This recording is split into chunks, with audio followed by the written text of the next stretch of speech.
Hey, what is going on, guys? Welcome to another incredible episode of Vigilantes Radio Live, right here on iHeart Radio and YouTube Live. We're also streaming on Twitch TV, Roku TV as well. So I appreciate you guys for always tuning in and checking out the show. It is much appreciated. Very much appreciated. Before we invite our guest on, I just want to say don't lose sight. This is the frequency of the fearless. There are professions people underestimate until they actually see what happens behind the scenes. And childcare is one of them because from the outside, people see finger painting, snacks, nap time, and smiling children. But behind those doors, there are emotional breakdowns, unexpected crises, difficult conversations, exhaustion, pressure, and sacrifice. In moments so unbelievable, you almost wouldn't believe they happened if someone didn't live through them personally. Well, tonight's guest has spent over 35 years in childcare, not just caring for children, but navigating families, emotions, unpredictable situations, and life lessons no classroom could ever fully prepare someone for. This conversation is about resilience, patience, faith, human behavior, and the emotional reality of showing up every day to care for other people's children. Because sometimes the people shaping the next generation are carrying stories nobody ever hears. Well, until now. You're not just here for a talk show. And this isn't just radio. This is revival for your mind, body, and spirit. This is Vigilantes Radio Live. My name is Coach Dini, and change is possible. Are you ready?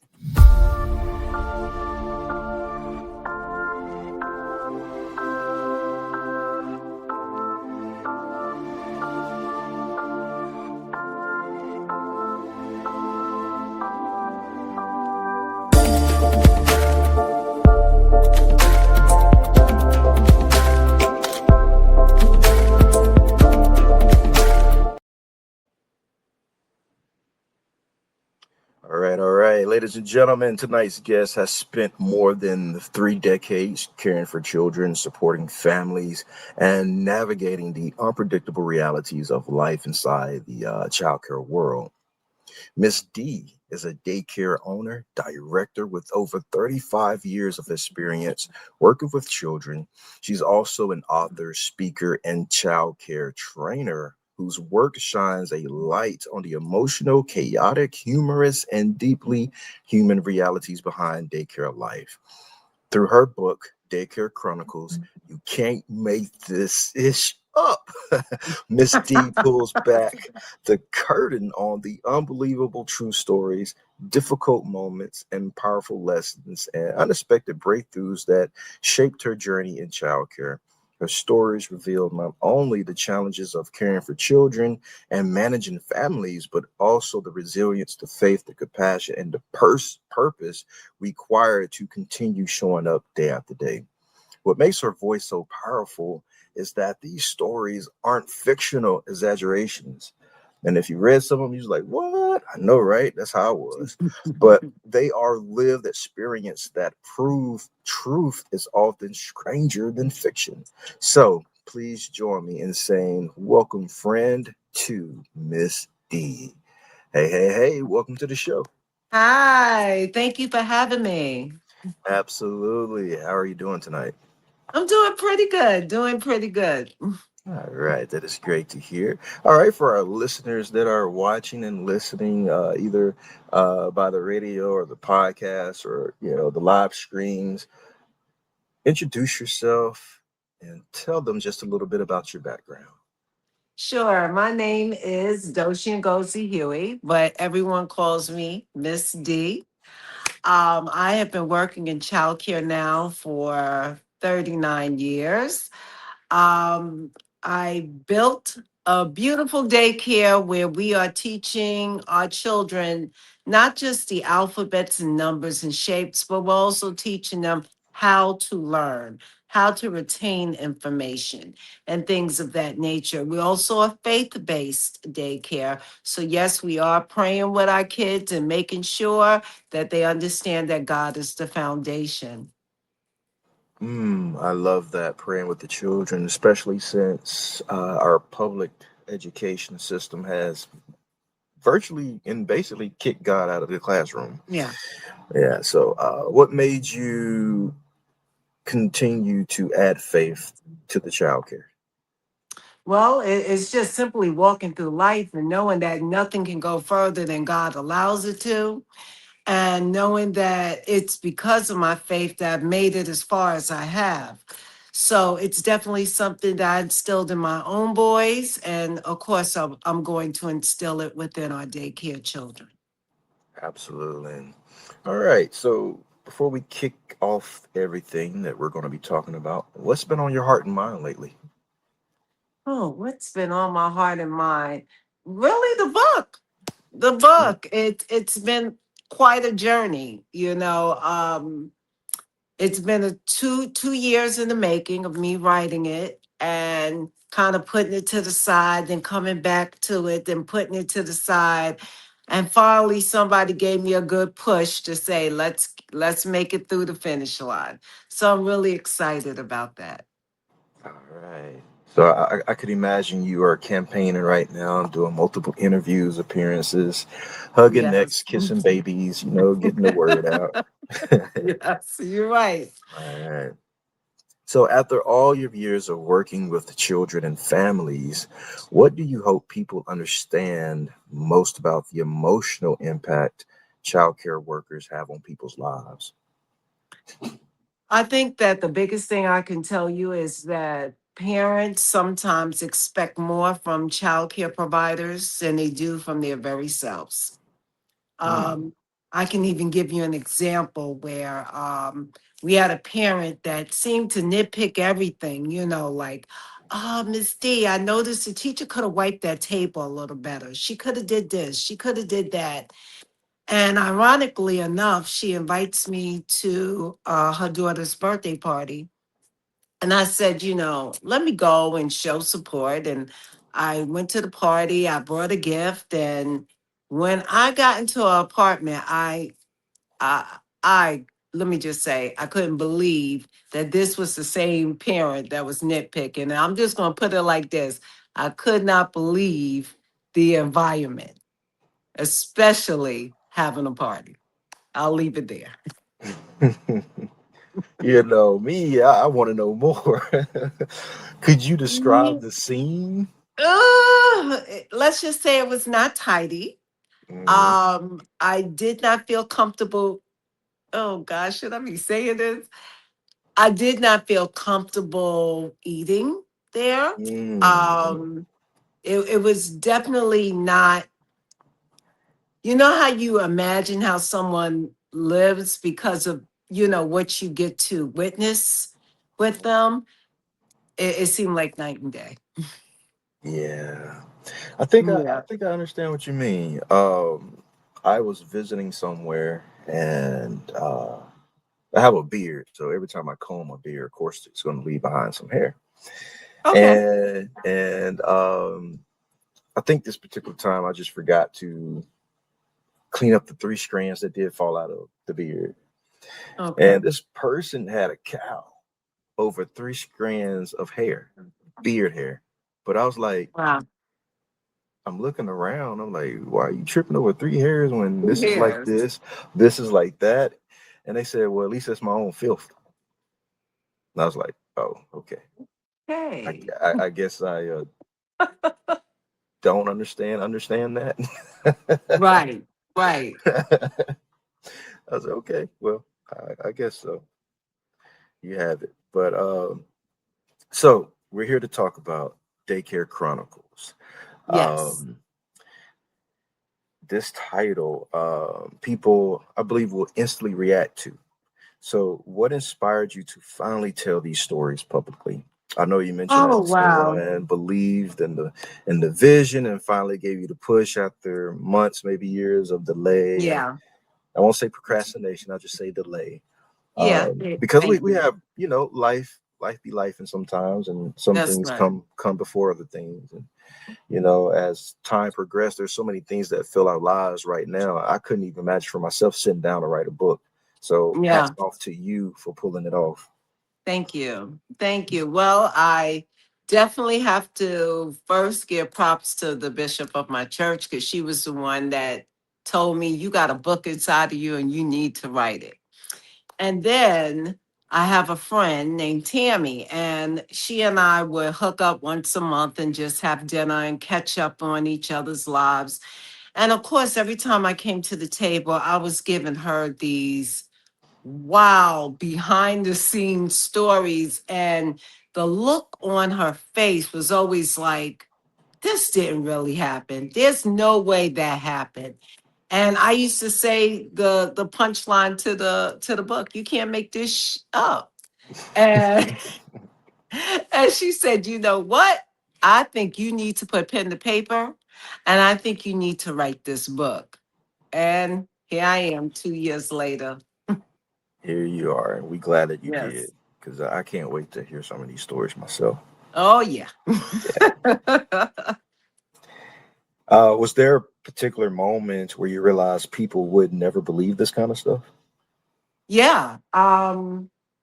Just simply coming home and telling my husband, he'll go, are you serious right now? Telling, like I said, my girlfriends, they would look at me like, you got to be exaggerating. Even some of the parents who read the book came to me and said, oh my gosh, all of that is going on behind the scenes. And I would shake my head and say, oh, yeah, there was a time. Oh, yes. Mm, that is wild. That is Yeah. wild. So, why was now the right time to release this book? Wow, that's a really good question. Well, I always say, God has perfect timing. And I'm also going to say that I guess I was able to allocate that time each day and week towards the book. And like I said in the beginning, I'm not going to say I just sat with the sweat on my brow. There were times I did put the book aside because other things were more important. Like you said, life is life. Hmm. And then, of course, when I got down to the last couple of chapters, that's when I did receive that big push to say, "Come on, let's get across the finish line. You got this." And I'm glad I was able to do it. Yeah. How long did the whole process take Two from years. writing? 2 years. Okay. 2 years. It's not long. It's not long at all. No, not too long, Yeah. It's not long at all. but it's definitely 39 years in the making, though. Mm. Mm. And I can imagine you're still in childcare, right? You still have I the am. daycare. I'm a director and owner of Seeds of Harvest Academy. Congratulations. That is Thank you. awesome. That is so awesome. So I Yes. can imagine too there will be more stories coming. Oh, every day. You said every day. You have characters, huh? Not every day, but yeah, at least once or twice a month. I got to say, there's a new chapter. Yes. All right. So you worked in childcare for 35 years. What has changed most about parenting over the decades? Oh, wow. Let me tell you, I was just saying this to my husband. When I first started off in childcare, the parents that I cared for their children, they were older than me. Mm, So, in many ways, I felt like I felt myself saying yes, ma'am, and yes, sir to them in a respectful way, like they were older. And the children definitely, I have to say, were more respectful. Then I went through the generation of parents that were my age. But I'm going to tell you nowadays, I guess it's an older thing. Um, I find that I'm always correcting parents at the door, calling them into my office and having conferences. Let me just give you an example. A child walks in the door at 8 o'clock in the morning with a lollipop. We should not be getting high on sugar that early in the morning. And so I will tell the parent, can you please remove the lollipop from your child? And the parent will look at me and say, oh no, she's going to flip out on me. Can you do it? And I just think what scares me the most is that I think that parents are becoming their children's friend as opposed to parenting. Yeah. Yeah. Yeah. As someone who tried all styles of parenting, Oh, yeah. especially based on the way I was raised, Yes. I think the new generation of parents are more so like, I don't want my child growing up hating me. Yeah. But Yeah. in hindsight, now that I'm the age I am now, I'm like, you know what? That was completely wrong. I shouldn't. Mm, Well, I mean, I would care, of course, if my child liked me or not, but it's also my job to steer them in the way that they should go. right. And if I'm not setting the boundaries of that, that's There all you on me. go. Yes. Yes. And that's kind of where I stand too, because I have parents that tell me, "Hey, I do gentle parenting. I don't believe in beatings, spankings. I don't like to raise my voice," and that's absolutely fine. And I'll give them some tips on how to use gentle parenting, but at the same time, being stern in the point that you're trying to make. Sometimes it's as simple as removing something from the child and explaining to them why it's being removed until their behavior changes, things of that nature. But like you just finished saying, a lot of parents just don't want to be the bad guy in the picture. But um, my next book that I want to write, honestly, it's called A Healthy Dose of the Word No. Because a lot of our kids look at us like, at least look at even us at the daycare. Like, what do you mean no? When they fall apart, Mhm. and we have to learn at times to say to our child, "I'm sorry, no, we're not going to the playground." Or no, you're not going to eat dessert before eating your dinner. These are things that I feel a lot of our parents are afraid of that word. But if you don't say no now, somebody else is going to give them a bigger no, and they're not going to be able to handle it. That part. That Yeah, part. yeah, I think sometimes we can get concerned about who our child is now, yeah. but more importantly, is who our child is becoming. And if they're not handling, like you just said, if they're not handling no well right now, just imagine when the biggest disappointment of their life is going to come. Absolutely, And absolutely. now they're depressed because the answer was no when they were expecting to receive everything in the Right. world they ever Yeah, asked for. that's it. And that's just not the way life works. It does not. It does Life not. life will kick you in the stomach and keep walking. Oh, yeah. And I have meetings, weekly meetings with parents where I'm giving them tips. I even put them in situations where I say, "No, no, no, I'm not going to say it. You are. Tell your child that the answer is no. They cannot bring their personal toys into the daycare." And I mean, it's amazing to me the look on their faces like, "Oh God, why are you doing this to me? Why are you making me the bad guy?" And I tell them, just like I said before, if they can't handle something as small as this toy being removed, imagine what's going to happen later on in life. Yeah. So they have to be able to handle the bitter with the sweet. Yes. So, first of all, you said your next book. So it seems like that fire is burning.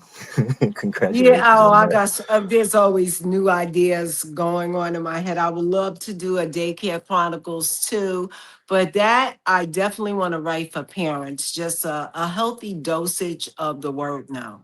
Yeah. And then as a director, it seems like that you're also offering parenting counseling in some Yes, form and fashion. yes.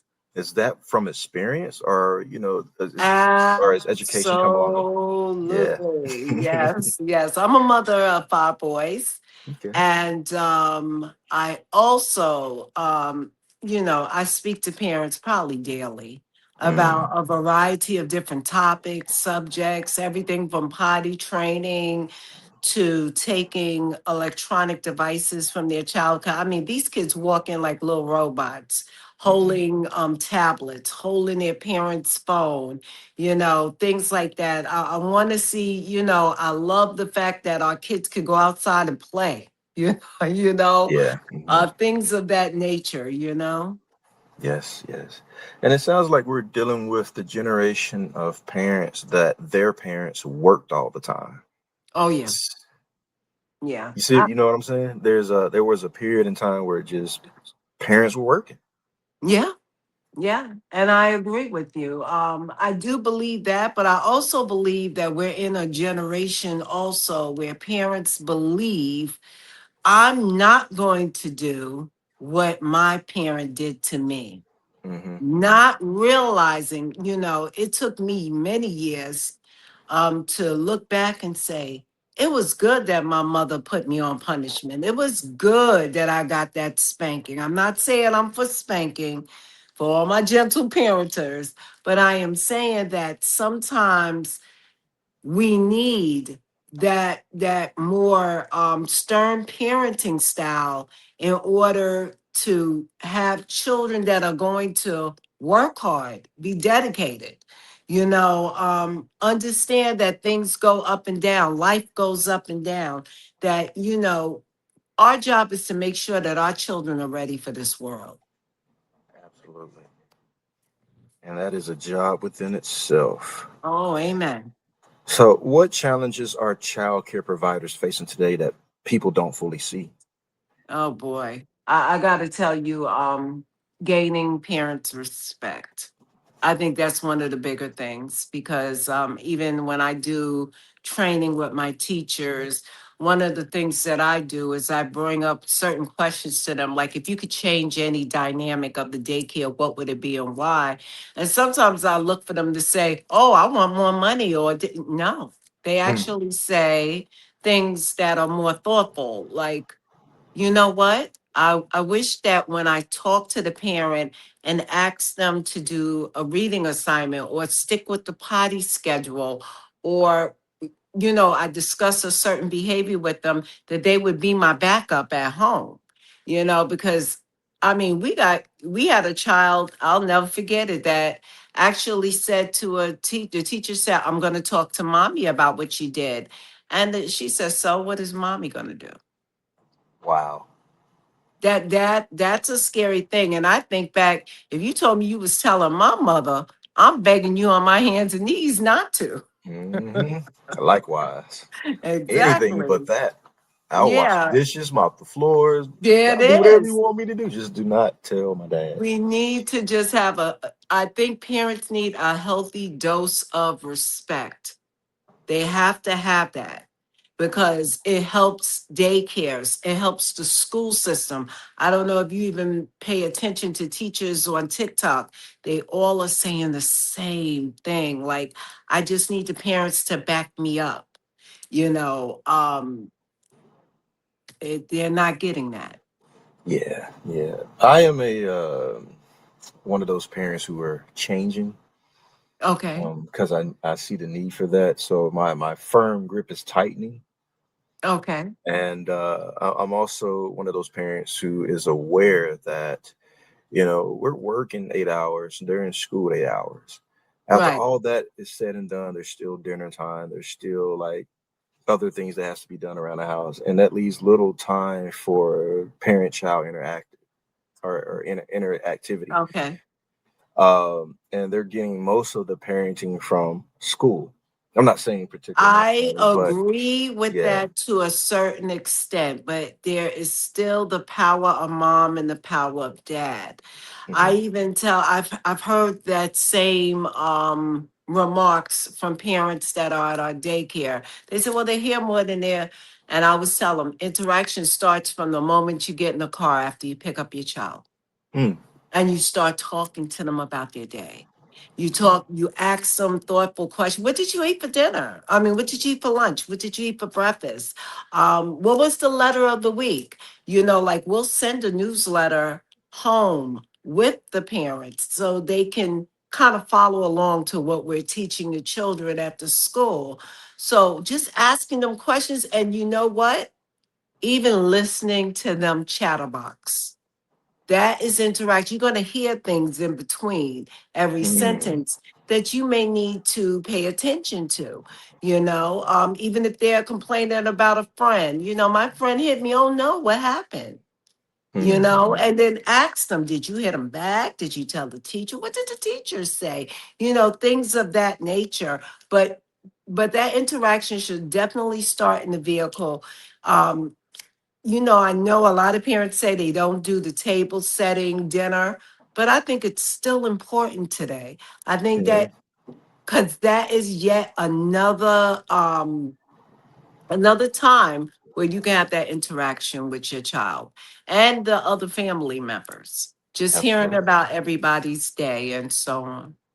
Absolutely. Newsletter. What is that? I don't read any Oh, newsletters. No, I'm just playing. I'm just playing. I'm just playing. I read the newsletters. oh, Uh, okay. so, what concerns you most about modern family dynamics? Modern family day dynamics. I think my main thing is mom and dad working together, whether they're together or not.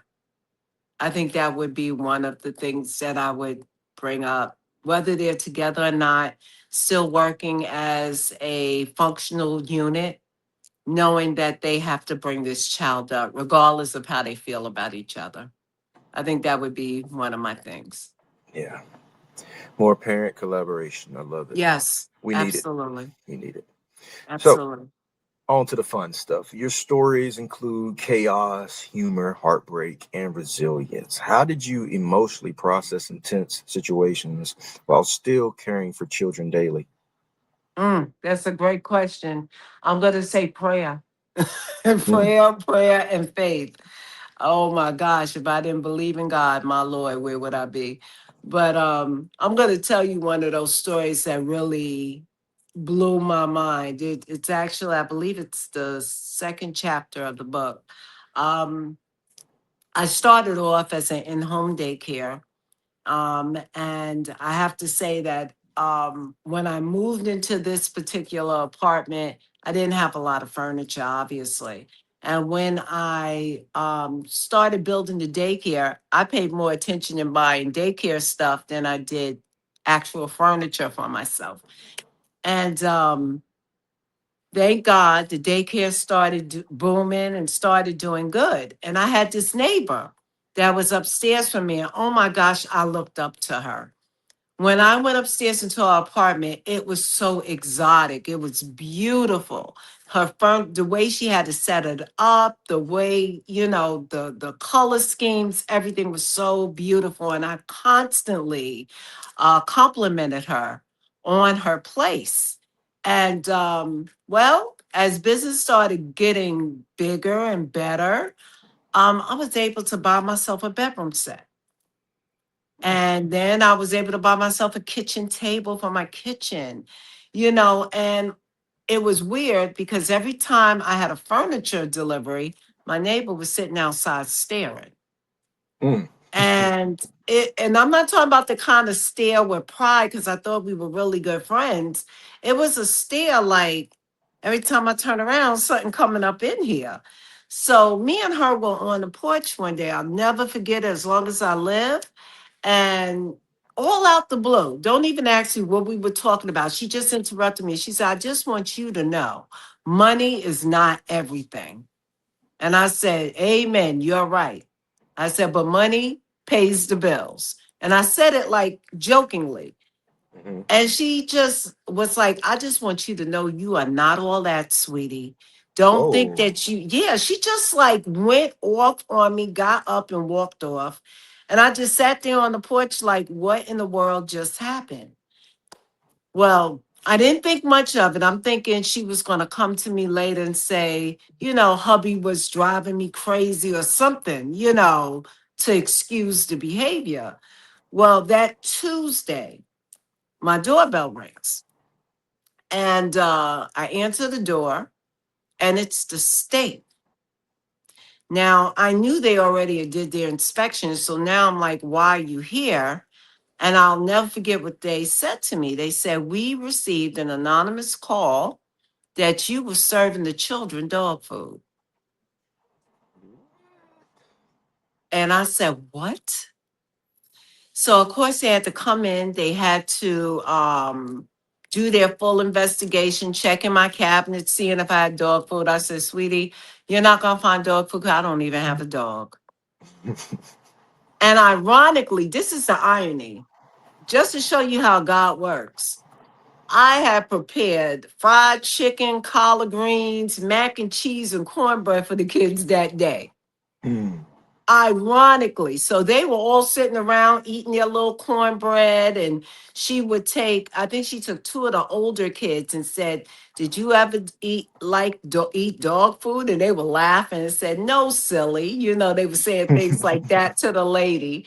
And then she felt embarrassed, and she said, I am so sorry that this came up, but she said, I'm going to tell you what I think it is. I think it's somebody that's watching you closely and is definitely not in your corner. So Mm. just be careful of the company you keep. And I said, that ain't nothing but a message from God. Mm. Mm. Oh, yeah. Why are people like that? I have no idea, but it happens. It Yeah. happens. Wow. And this story Yeah. is in the book, That is chapter 2. chapter 2. Yes. Oh, all right. Wow. All Yeah. right. So, have there been moments where you nearly walked away from the industry? Yes, absolutely. Can you tell us about some of those? Oh boy, I remember making one of the worst slash best decisions of my life. Um, I moved into a building, we were doing really well, and something in me was saying, do not try to expand. Mm. But the other side of me was thinking about, oh my gosh, I got 3 buildings all on 5 acres of land. Oh, this is going to be crazy. I definitely need to do it. And so I took a gamble and I put it on that building, and immediately started telling parents in the state and everyone that I was moving in there. I was able to retrieve a temporary license until, because it used to be a previous elementary school. Well, by the time they came to do the state inspection, they found so many things that were absolutely wrong with the building that literally I had to shut it down. Mm. And it was like losing 2 daycares in one. Oh. And I went back home, doing in-home daycare, but my mindset was gone. I literally was at a point where I was thinking, this is just not for me. I think I'm gonna go into the elementary schools and become a teacher. And literally, my parents showed up. They showed up to my house. They had their kids. They were like, no, you're gonna keep on teaching these kids. You're gonna get these kids reading. You're gonna do what God called you to do. It's gonna be all right. And slowly but surely, I got my morale back up and I started loving what I was doing all over again. I fell back in love with childcare. And at that moment, one of my clients, who is now such a wonderful friend, big shout out to Colleen, she found the building that I'm in now. And she said, I need you to come look at this building. And at the time, I actually said, "No, I'm happy. I'm just going to keep the daycare home. I don't want to do nothing big no more." She said, "No, that was your lesson. Now come get Mm. the blessing. Come and Wow. look at this building." And I mean, I was looking for any or everything, anything to stop myself from doing it, but God just kept opening doors to make sure that I got that building. I'm still there today. Shout out to Colleen. Shout out to you Yes, too. Colleen. Those are some hard lessons to learn. Yes, they are. They are. Yeah. Yeah. Oh wow. Okay. Childcare workers often become emotional support systems for entire families. What emotional Mm. weight comes with that responsibility? Ooh. Um, you know, TD Jakes once did a sermon where he was talking about the 3 different type of people in your life. That you have intimate people in your life, you have surrogates, and then you have your intimate people. And of course, intimate is like your immediate family, the family that sees you without the makeup, without, you could just be bumming around the house. They know you in and out and they love you no matter what. But the part that got me is the other person. The people that love you until something goes wrong. Mm. That is what I constantly teach my teachers. Remember, these parents love you because of everything you do day to day for these kids. But God forbid something goes wrong, you will be the number one enemy on their list. So please don't get caught up in the love rapture, I often call it. Mm. Yeah. But Yeah. yes, you get me, my heart always is for the kids. I gotta be honest with you. There are parents that I fall in love with, but the children, my God, they got my heart. I cannot stand to see a child leave our daycare, whether they're moving or whatever the case may be. Or like this weekend, we have graduation. It's gonna be a sad time for me because I know they're moving on to elementary school. Yeah. Yeah. I could imagine. There's a lot of graduations and ceremonies going on right Yeah, now. yeah, So beyond the chaos, your book also carries moments of joy. What yeah. moments reminded you that your work truly matters?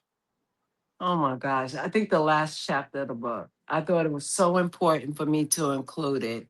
Um, our daycare, because of COVID, we were losing kids like left and right. And for obvious reasons, parents were scared. They didn't know what this COVID mess was. And we barely even had proper instruction except put a mask on, wipe everything down. But we were losing a lot of kids.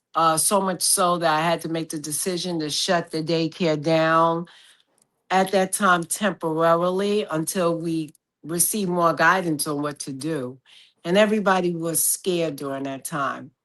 I did reopen 2 months later, and I got to tell you, it was like maybe 15, 20 children that returned Mm. and three teachers that returned. And we were in jeopardy of losing the building. We were in deep jeopardy. And I remember sitting in the office like, I don't know what to do. I've exhausted our savings. I exhausted, any kind of funding that we received. I didn't know what to do. And one of my parents happened to see my face, and God bless her. She said, "What's going on?" I told her I may have to close the doors permanently to the daycare. And she said, "Well, no, we're going to do fundraising. We're going to do what we got to do because we need you in the community." And I Mm. thought it was so sweet that she said that, but I didn't take it seriously Mm. until I watched the parents outside selling cakes and other parents in the kitchen because my morale was so low, and then the big thing happened. Um, One of my favorite couples, they had three kids that are well, they still come to our daycare for the after school, but at the time they were actually in the daycare full time. And they came into my office and they were holding hands and they said, "The Lord told us that we got to help you." And I'm sitting there looking at it, I was like, "Well, thank you." And they said, "Tell me the money amount that's going to keep things running for the next couple of months." And I'm looking at them and I'm thinking to myself, there's no way I can tell them this money amount. They'll go running out of here. But I did. And they cut the check right there. Wow. I will never forget that as long as I live. And I was like, okay, we got to work out a payment plan. They said, nope, for the next year, our kids are going to come to your daycare for free because it equated to the same amount.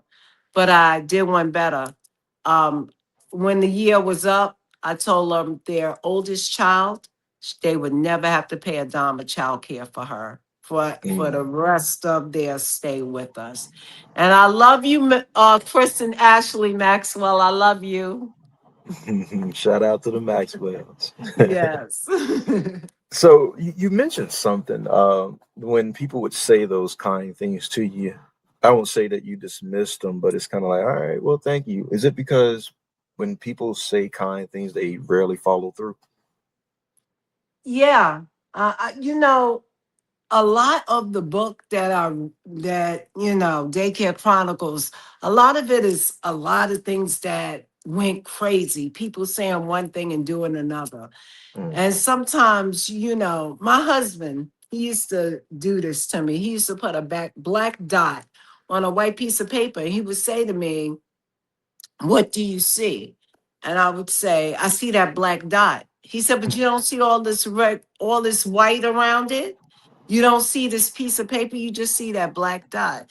And he said, "That's why it's important to remember that all the white part is all the good things that are happening around you." mm, So I say that to say that maybe sometimes I focus in on, okay, what's the catch to this? That type of thing. Or, oh, they're not really going to follow through. And I honestly got to say, I saw the biggest hearts that I ever seen in my parents during that time. I love it. And some stories in the book are almost unbelievable. Was there ever a moment you had to stop and laugh just to survive the stress? Yeah. Um, I'll tell you one more story out of the book. Because even when I say the story, people go, "You got to be kidding." Mm, But I hired a teacher, and she ended up being so incredible, not just in the classroom, but even assisting me personally with the business, that she wore two hats. She would open up the school for me in the morning at 5:30, and then at 8:30 she would go back in the classroom and be a teacher. And I thought I had found my Robin to my Batman. Like, I loved her. I thought she was amazing. She was the one who actually came up with the idea, like, "Look, Miss D, you need to rest. Let me open the daycare. You shouldn't be coming to the school so early every day." And I finally gave in and allowed her to do the opening. Well, then that's when everything started going to the left. mm, I had parents that, there's certain children in our school who have dairy-free diets. You can only imagine gluten-free. There's certain kids that can't drink certain milks. And, of course, we have a list in every classroom as to, the directions on how to ensure that that child is being fed and taken care of properly as far as diet. And I had this one parent that me and her was so cool. I would walk in the door at 9:30, and she would start sucking her teeth at me and walking out. I would stop and say, "You okay?" "I'm fine. Are you okay?" Things like that. I'm like, "What the heck is wrong with this woman?" mm, And then one day I literally pulled him to my office. I said, "No, no, no, no. Whatever this is, we need to have a discussion." So she said, "You know what? That's all right. You're right. I need to tell you how I'm feeling." So your assistant basically told me that she conveyed to you, "I don't want my child eating chicken. I don't want my child having regular waffles. I send the gluten-free waffles, and that you would throw it away and give my child whatever the regular menu is. And I don't appreciate you doing that." And I'm just sitting there like, is she freaking kidding me? None of that happened. mm. So, of course, I got another teacher to substitute for my so called assistant. And she came into the office and she said, "Go ahead, tell Miss D to her face what she's doing and how you've been saving the food and giving it to my child. If it wasn't for you, my child." And she said, "What are you talking about?" Looked the parent dead in the face and said, "What are you talking about?" And the parent was like, "You know what you said to me. Don't sit here and play crazy." And then I said, I tell you what, I had to bring the situation down. I told mom reassured her child will always get the proper diet. And I also told her that I need to have a talk with the assistant. Now, this is a funny thing. Another parent was waiting outside for me. So I didn't get a chance to talk to the assistant right away. And that parent was telling me a similar story, that the assistant was saying that her child couldn't drink almond milk. She had to drink cow's milk like everybody else. I said, you got to be kidding me. And I never understood to this day why she was doing that. And once again, in front of the parent, she would deny it. So of course it was obvious I had to terminate this young lady. She was definitely trying to sabotage me, Mm-hmm. And so I called her in my office and I told her, this is not going to work, sweetie. I want to thank you for everything that you brought to the business, but I am going to be letting you go. And she flipped out. She was like, this is my job. This is what I do. I work with kids. You gonna let two parents sit there and lie to you? And I said, unfortunately, I've known those parents for quite some time, and they have never given me any indication that they had a reason to lie. So unfortunately, I'm letting you go.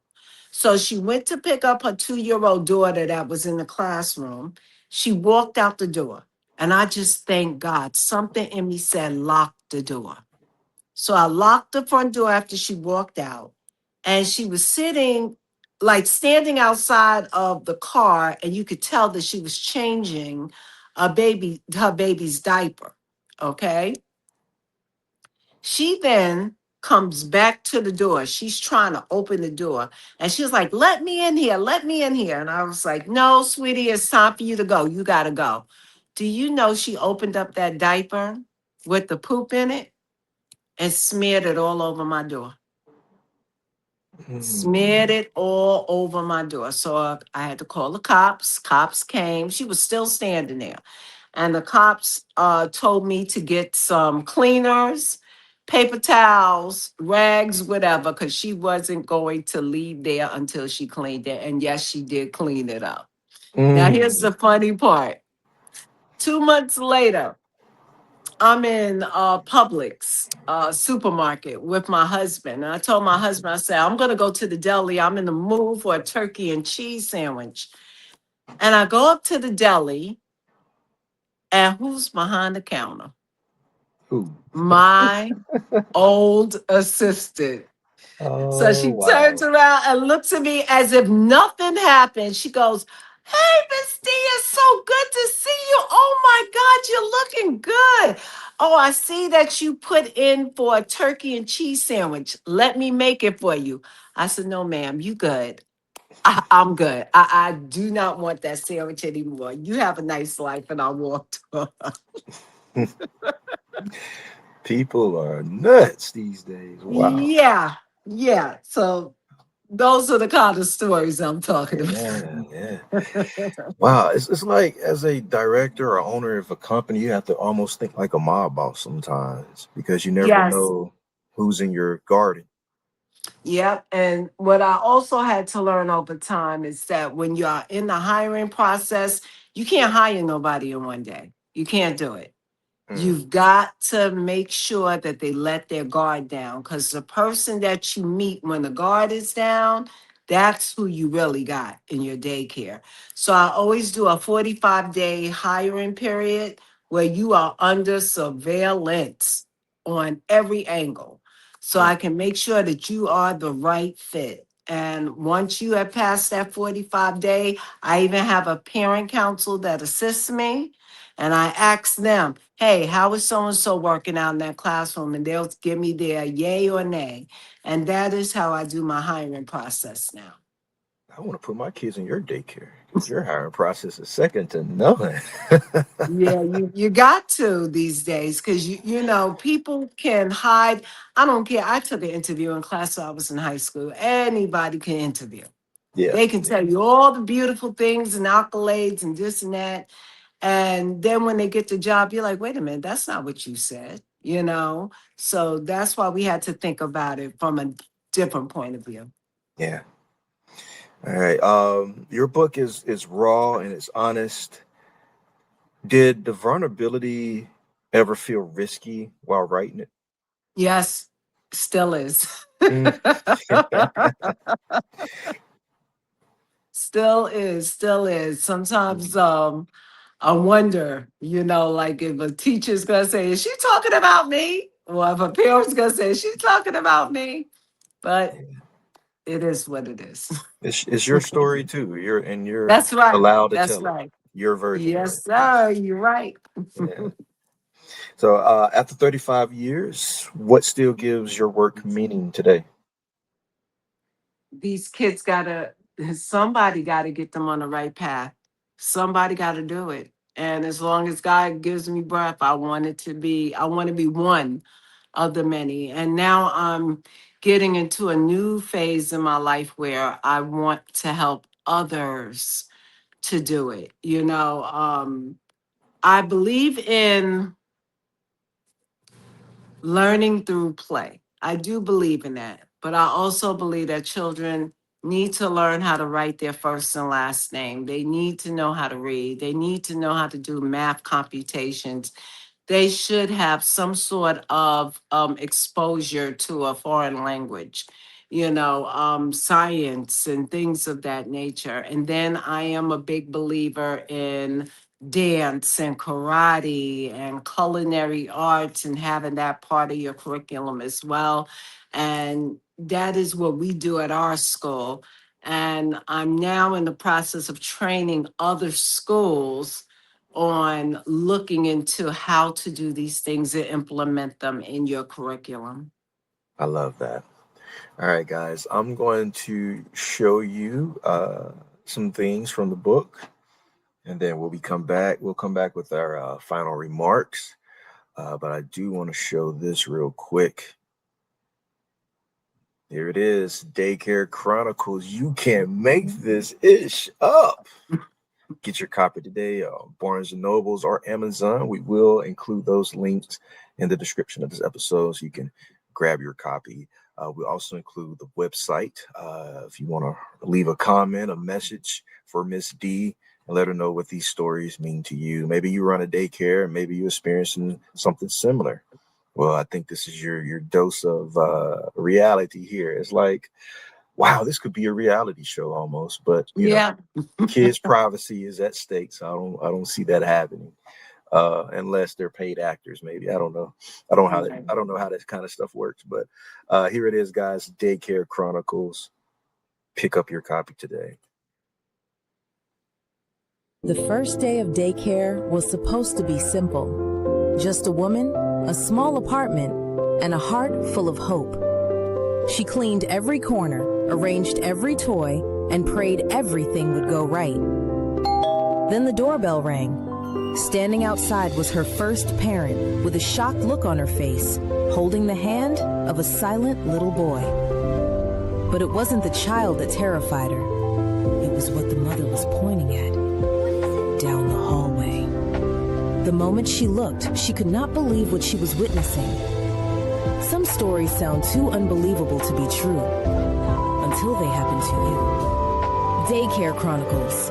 You can't make this based on shocking real events.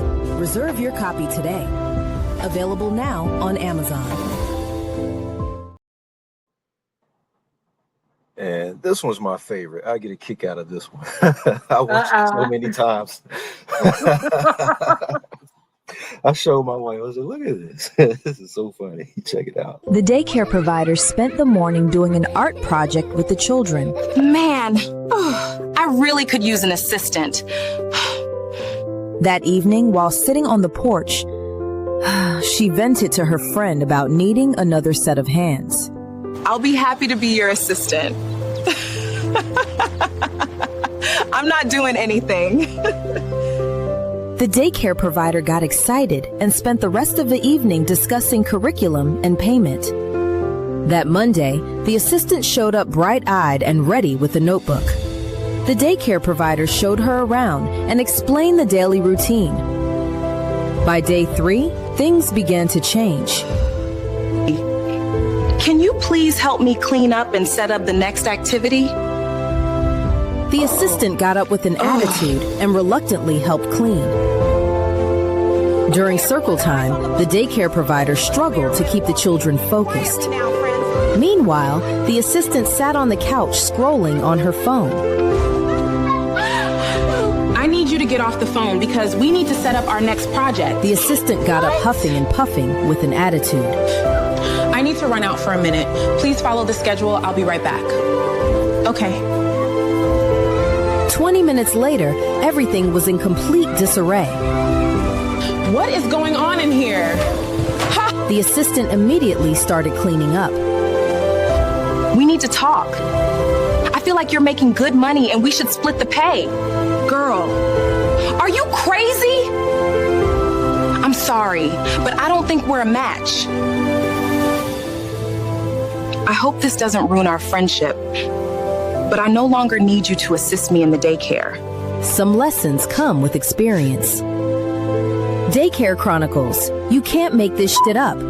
Reserve your copy today. Available now on Amazon.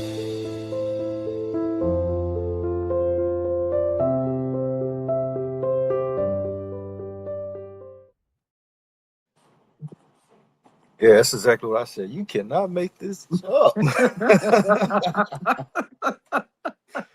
I was like, the nerve. The day 3. Yeah, day 3. That is wild. But yeah, I got a kick out of that one. All right. So for someone listening tonight who feels overwhelmed, exhausted, or emotionally drained from caring for others, whether as a parent, teacher, caregiver, or childcare worker, what's one truth you want them to hold on to when the days feel impossible? Oh, man. Definitely taking a few moments to yourself. There's times that I feel overwhelmed at the daycare, and I literally know I have to go in my office and just kind of woosah, if you will.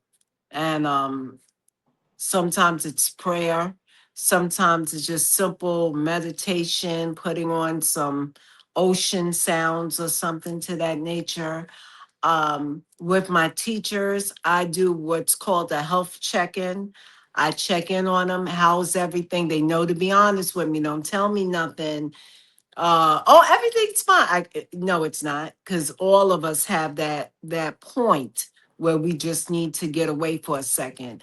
And when I see it, or I think I'm seeing it, I let the teachers, walk away for a moment and just kind of get their breath and their thoughts and everything together.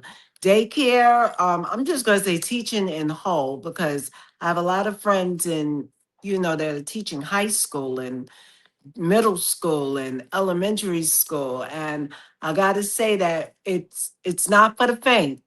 But I also want to say it's one of the most rewarding fields that there are. I mean, I just watched one of my kids that I used to watch many years ago get accepted to medical school, and to hear mom say it started with you, that meant the world to me. And it's in times like that when you look at all the craziness, you say, you know what, it was worth it. Absolutely. I love that so much. All right. Where can our listeners connect with you on the internet and pick up copies of the book? Yeah, well, you can find the book, Daycare Chronicles. You can't make this ish up. It is now on Amazon and Barnes and Nobles. I will make sure that the link is, I'm assuming, below. And you can also connect with me by going to our website, my website. It's Dochingozi.com. And that link will be below as well. All right. I love it. All right, guys, tonight's conversation reminded us that child care is far more than supervision. It's emotional labor, it's leadership, patience, protection, and often unseen sacrifices. Yes. Miss D's stories remind us that the people helping shape children's lives every day Our caring experiences the world rarely hears about, but absolutely should. So make sure you check out Daycare Chronicles. You can't make this ish up, and connect with Miss D to hear more of the unbelievable, the heartfelt, and deeply human stories behind her journey. Because sometimes real life truly is stranger than fiction. Yes. Oh, absolutely. Also, before we let you go, what would surprise people the most about running a daycare? Surprise them? That's a good question. Surprise them. I guess it would be the crazy stories that happen behind the scenes, the sacrifices that the teachers make, and even myself. Like, for example, we're having a graduation this coming Saturday, and if you knew the cost of this graduation, you would say, well, why don't you just do it at the school and let the kids walk across the front of the classroom and get their little diploma? But when we put on a graduation, it is a production, literally. And so the kids are doing different performances, and we just go all out for the parents. And what I guess what shocked them is what the cost of all of this really is. Yeah. So when you Yeah. say all out production, what does that look like? Oh, well, the kids, we have a dance class. We have a teacher named Miss June's Ballet. Shout out to Miss June's Ballet. She comes in once a week and she does dance routines that the children perform for the parents. She did a special routine just for graduation. And then, of course, we got to do the costumes and everything that goes along with that. They are also getting trophies for their graduation, and we rented out Stars and Strikes. I don't know if you're familiar with that, but it's like a bowling slash arcade place.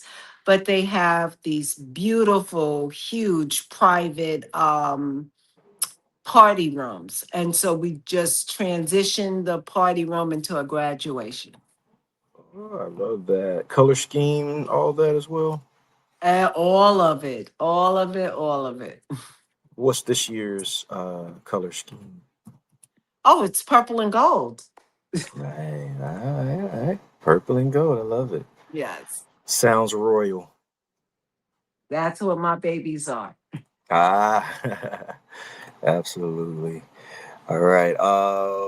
Let's see if I can put up the link right here real quick, just so that whoever is live can see that.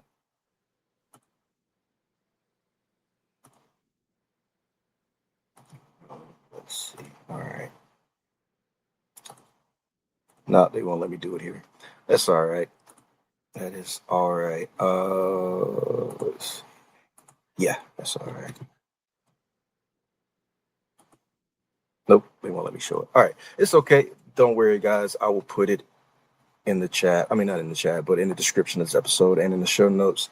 And somehow make it magically appear on screen. So no worries about that. All right, All Ms. right. D, thank you so much for being our Thank special guest tonight. you. It was truly an honor. Thank you. It's been an honor being here with you, having this wonderful conversation. Thank you. You're welcome. I am so happy to have you on. All right. Well, we'll give you back your night and I hope you guys have a wonderful evening. You as well. Thank you.